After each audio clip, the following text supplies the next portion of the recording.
Welcome to Ask and Learn.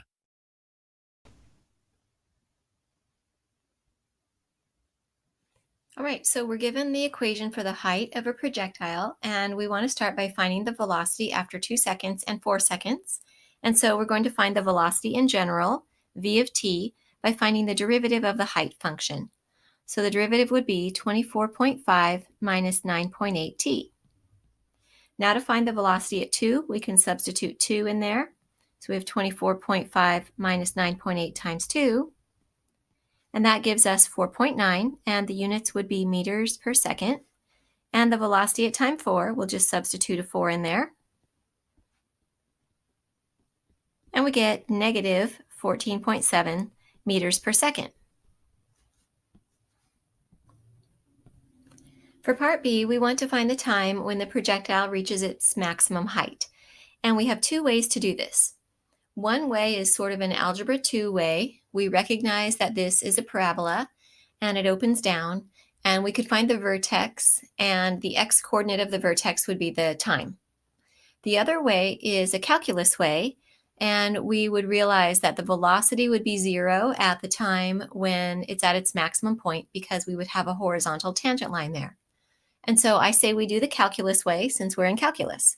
So we want the velocity to equal 0. So we take our velocity, 24.5 minus 9.8t, and set it equal to 0, and we solve for t. So we have 9.8t equals 24.5, and we end up with t equals 2.5 seconds. So that is the time when the projectile is at the maximum height. For part C, we're finding the maximum height, so we're going to take the time we just found, which was 2.5 seconds, and substitute it into our height equation. And we'll compute this. And we end up with 32.625 meters.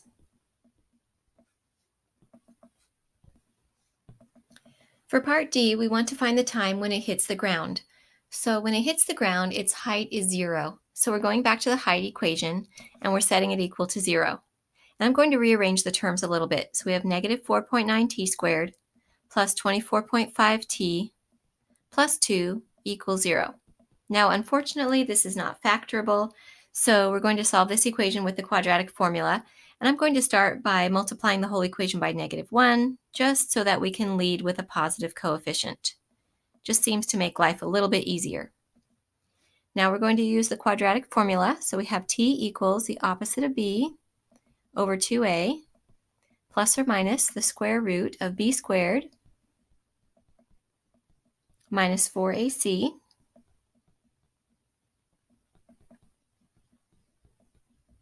all over 2a. And you're going to simplify that and work that out, and we end up with 2.5 plus or minus the square root of 639.45 over 9.8, and you're going to put that in your calculator, and you get 2 answers, approximately 5.08 or negative 0.08, but you realize that you're not going to keep the negative time in this context, so just the positive one. Now, because for part E, we're going to use this number for something else, we might store that in our calculators so that we will be more accurate for part E.